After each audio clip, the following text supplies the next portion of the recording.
കടലും വ്യാപാരവും പാട്ടും കഥകളും ചേർന്ന് പിറന്ന നഗരം അതാണ് കോഴിക്കോട്.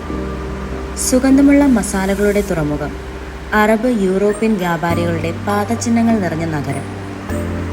ആചാരങ്ങളും ഉത്സവങ്ങളും ഭക്ഷണവും സംഗീതവും കലയും സൗഹൃദവും ചേർന്ന് സമ്പന്നമായ സംസ്കാരത്തിൻ്റെ നഗരമാണ് കോഴിക്കോട്. ഈ നഗരത്തിൻ്റെ ഹൃദയത്തിൽ ഇന്നും ജീവിക്കുന്ന 2 വഴികളുണ്ട്. ഒന്ന്, ഹലുവയുടെ മണവും വാഴ ചിപ്സിൻ്റെ ചൂടും നിറഞ്ഞ SM സ്ട്രീറ്റ്. മറ്റേത്, സാരികളുടെ നിറവും ആഭരണങ്ങളുടെ തിളക്കവും കുടിയേറ്റത്തിൻ്റെയും സൗഹൃദത്തിൻ്റെയും കഥകൾ പറയുന്ന ഗുജറാത്തി സ്ട്രീറ്റ്. ഇതാണ് SM സ്ട്രീറ്റ്, ഗുജറാത്തി സ്ട്രീറ്റ്. 2 പേരുകൾ, 2 ചരിത്രങ്ങൾ, പക്ഷേ ഒരേ ഒരു ആത്മാവ്. സംസ്കാരത്തിൻ്റെയും സൗഹൃദത്തിൻ്റെയും നഗരം കോഴിക്കോട്.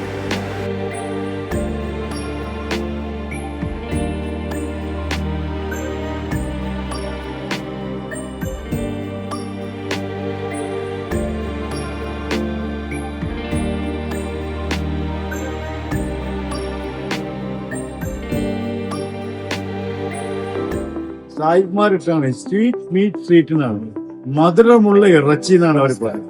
അലുവ ഇങ്ങനെ കട്ടയായിട്ട് ഇരിക്കുമ്പോൾ അവർ മധുരമുള്ള ഇറച്ചി എന്നിട്ടാണ്. അങ്ങനെയാണ് സ്വീറ്റ് മീറ്റ് സ്ട്രീറ്റ് വന്നത്. SM സ്ട്രീറ്റ്, മീറ്റ് എന്ന് പറഞ്ഞ ഇറച്ചിയാണല്ലോ, അങ്ങനെയാണ് പേര് വന്നത് SM സ്ട്രീറ്റ്. പല ആളുകൾക്ക് അറിയില്ല അത്.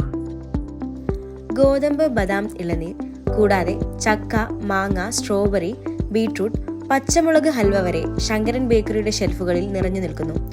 ഓരോ കഷ്ണവും നഗരത്തിന്റെ നാവിൽ പതിഞ്ഞു നിന്ന ഒരു പൈതൃക കഥയാണ്.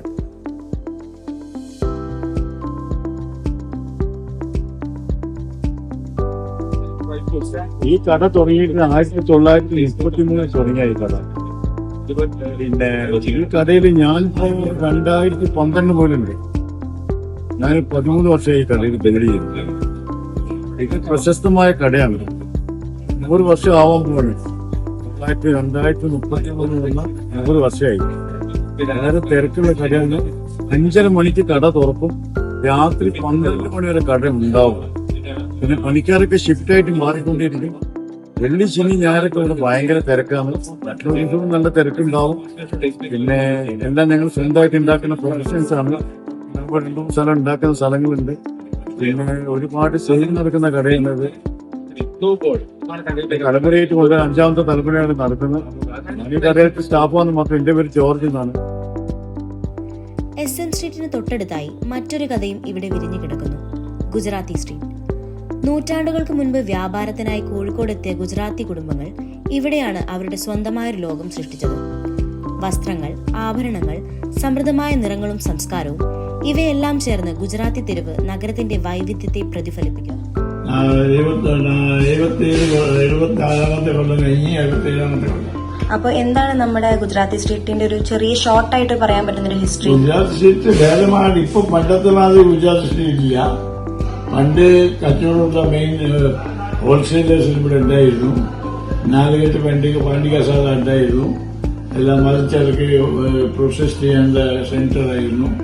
പിന്നെ മറ്റേ ഫുഡ് ഇവിടെ പലചരക്ക് ആവശ്യമുള്ള ഉള്ളുവഴിക്ക് വന്നിരുന്ന സാധനം സ്റ്റോർ ചെയ്തിട്ട് വിതരണം ചെയ്തിരുന്നു.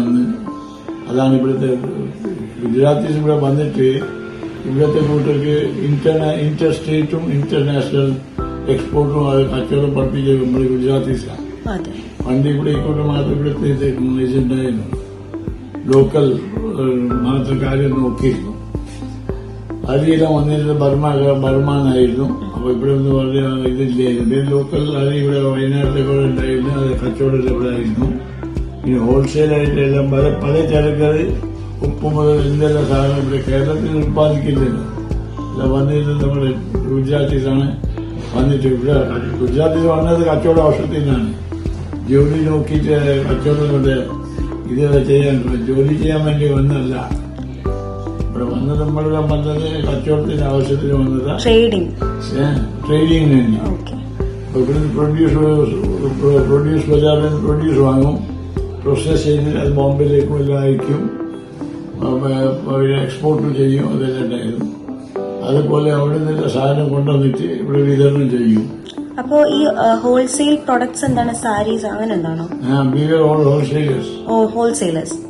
ഉറുവയ്ക്കാണ് സാധനം. അന്ന് വന്നിരുന്നല്ലോ ഉറുവയ്ക്കാണ്.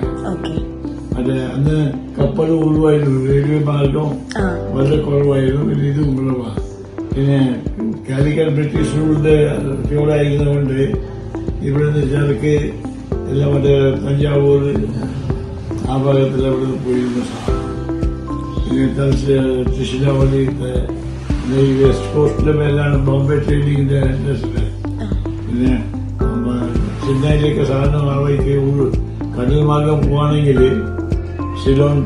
ഷിലോണിൽ ചുറ്റിട്ട് പോകണ്ടേ. അതുകൊണ്ട് ഈ വഴിക്ക് കഴിച്ചിട്ട് നേരെ പിന്നെ ഇവിടെ വണ്ടി റെയിൽവേ ആയി കഴിഞ്ഞ ശേഷം റെയിൽവേ മാർഗം പോയിരുന്നു. ലോറികളൊന്നുമില്ല കാലമായിട്ടാണ്. ലോറി വരെ കൽക്കരി കൊണ്ട് ഗ്യാസ് കൊണ്ട് ഉണ്ടാക്കി ഓടിയിരുന്ന കാലം. പണ്ടത്തെ ഓയിലിന്റെ ഇപ്പൊ ഇത് വന്ന് പിന്നെ ഉറുവെല്ലാം 67 കാലിക്കറ്റ് പോർട്ട് ബന്ധാവാൻ തുടങ്ങിയത്. 67 ലാസ്റ്റ് വലിയ കപ്പലുകൾ ഇവിടെ പാസഞ്ചർ ഷിപ്പ് എല്ലാം 67 ബന്ധായി. അതിന്റെ ശേഷം ഇവിടെ വലിയ വലിയ ഇപ്പോൾ കാലിക്കറ്റ് കച്ചവടമായിട്ടില്ല, വലിയങ്ങാടി പേരിന് മാത്രമേ ഉള്ളൂ. പിന്നെ കേരളത്തിലെ എല്ലാ ഗ്രാമങ്ങളിൽ ഇപ്പോൾ വലിയ ടൗൺസ് ആയിപ്പോയി. ഇവിടുത്തെ സാധനം പോയിട്ട് എല്ലാം അവിടെ ഡയറക്റ്റായിട്ട് ലോറി വയ്ക്കുക ആകുന്നുണ്ട്. കാസർഗോഡ് മുതൽ കന്യാകുമാരി വരെ എല്ലാ സ്ഥലത്ത് ഗ്രാമങ്ങളിലെല്ലാം എല്ലാം ഉണ്ട്. ഹൈവേയിലും എല്ലാ സ്ഥലത്ത് കയറി ഇറങ്ങി ചരക്ക് ലോറി വന്നാൽ ഒരു വർഷത്തെ ഇറക്കിയിട്ട് പോലും. പണ്ട് 10 ടൺ ലോറി ഉണ്ടായിരുന്നു. ഇപ്പോൾ 40 ടൺ 50 ടണ്ണിന്റെ ലോറികൾ വരാൻ തുടങ്ങി. ഒരു ഭാഗം നടച്ച വന്നാൽ എല്ലാം അങ്ങനെ കൊണ്ടുപോകും. എല്ലാം നിക്കലാക്കി 10-20 ചാക്ക് അങ്ങനെ ആവശ്യം പോലെ ഓരോ സെന്ററിൽ ഇറങ്ങിയുള്ളൂ. അവിടെ തുടങ്ങിയ കാസർഗോഡ്, കാഞ്ഞങ്ങാട്, പിന്നെ നീലേശ്വരം, പയ്യന്നൂർ, പിന്നെ കണ്ണൂർ, തലശ്ശേരി, മായി ഇറങ്ങും. പിന്നെ വടകര, കോഴിക്കോട്, ഇവിടെ ഭാഗത്ത് രാമനാട്ടുകര, അതിന് മുന്നോട്ട് പോയ ചാലിയം, അതിന് പലതരം കോട്ടകൾ ആ വഴിക്ക് അങ്ങനെ ഇറക്കി കൊണ്ടുപോകുന്നത്.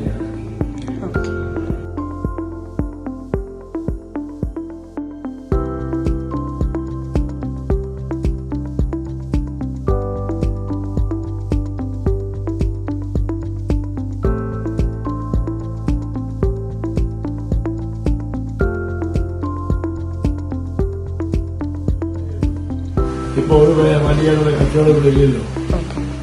ഇവിടെ ഞാൻ കച്ചവടം ചെയ്തിട്ട് ഇവിടെ പോലെ ചുക്ക് മുളക് കുറയോ എല്ലാം പ്രോസസിങ് വേണ്ടി മുറ്റത്തില് ഗ്രൗണ്ട് ഓപ്പൺ ഗ്രൗണ്ട് ഉണ്ടാവും. ഇത് ചുക്ക് കുരുമുളകെല്ലാം കൊപ്രയെല്ലാം ഉണക്കിയിട്ട് പ്രോസസ് ചെയ്ത് കയറ്റി പോയിരുന്നു. ഒരു ഗോഡൌൺസ് ഉണ്ടായിരുന്നെങ്കിൽ തേങ്ങ ഉണ്ടാവും, ബാക്കിയുള്ള സാധനങ്ങൾ സ്റ്റോർ ചെയ്യും. പിന്നെ അന്നാജ് വന്നാൽ അന്നാജെല്ലാം വച്ചിട്ട് സ്റ്റോർ ചെയ്ത് വെക്കുക. മല്ലിന്റെ എല്ലാം കുറെ സാധനം അവിടുന്ന് വന്നിരുന്നു. All condiments, all food grains, pulses എല്ലാം കൂടെ വന്നിരുന്നു. എല്ലാം ഉണ്ടാവും. പണ്ട് ഡീലിംഗിന് എവറിത്തിങ് പറയുമ്പോൾ ഉള്ളി ഉണ്ടാവും, വെളുത്തുള്ളി ഉണ്ടാവും, എല്ലാം ഉണ്ടാവും ഇവിടെ. അന്ന് ഹോൾസെയിലായിട്ടല്ല കച്ചവടം ചെയ്യല്. ഒന്നതിന്റെ ഇവിടുത്തെ സ്ഥിതി എല്ലാം 4 കെട്ട് വേണ്ടിയിട്ടാണ്. ഗോഡൌണത്തായിട്ട് മോളുടെ താമസം മോളിൽ തന്നെ. ഇന്നും ഗുജറാത്തി തെരുവ് നിറവൈവിധ്യത്തിന്റെയും മിനുക്കത്തിന്റെയും ലോകമാണ്. ചുവപ്പിൽ നിന്ന് പച്ചയിലേക്കും സിൽക്കിൽ നിന്ന് ബ്രൊക്കേഡിലേക്കും ഓരോ വസ്ത്രവും വിവാഹത്തിന്റെയും ആഘോഷത്തിന്റെയും അനിവാര്യ ഭാഗമായി മാറുന്നു. വസ്ത്രങ്ങളും ആഭരണങ്ങളും മാത്രമല്ല, ഭക്ഷണത്തിലും ഇവിടുത്തെ ഗുജറാത്തി സ്പർശം വ്യക്തമാണ്. ദോഖ്ല, ഫാഫ്ഡ, മധുരപലഹാരങ്ങൾ, കോഴിക്കോടിന്റെ ചന്തത്തോടൊപ്പം ഗുജറാത്തിന്റെ രുചിയും ഇവിടെ കുടിയേറി. മധുരത്തിന്റെ ഓർമ്മകളാൽ നിറഞ്ഞ SM സ്ട്രീറ്റ്, വർണ്ണങ്ങളുടെ ആഘോഷമായി ജീവിക്കുന്ന ഗുജറാത്തി സ്ട്രീറ്റ്. 2 തെരുവുകൾ, 2 കഥകൾ, പക്ഷേ ഒന്നിച്ചു ചേർന്ന് പറയുന്നത് കോഴിക്കോട് നഗരത്തിന്റെ ആത്മാവാണ്. ഒരു തെരുവ് ഭക്ഷണത്തിന്റെ മധുരം സമ്മാനിക്കുമ്പോൾ മറ്റൊരു തെരുവ് ജീവിതത്തിന്റെ നിറങ്ങൾ സമ്മാനിക്കുന്നു. ഇരുവരും ചേർന്ന് സംസ്കാരവും വ്യാപാരവും കൈകോർക്കുന്ന കാലാതീതമായൊരു കഥയാകുന്നു. ഇതാണ് കോഴിക്കോട്, മധുരവും നിറവും ചേർന്ന് ഒരു നഗരം സ്വപ്നമായി ജീവിക്കുന്ന കഥ.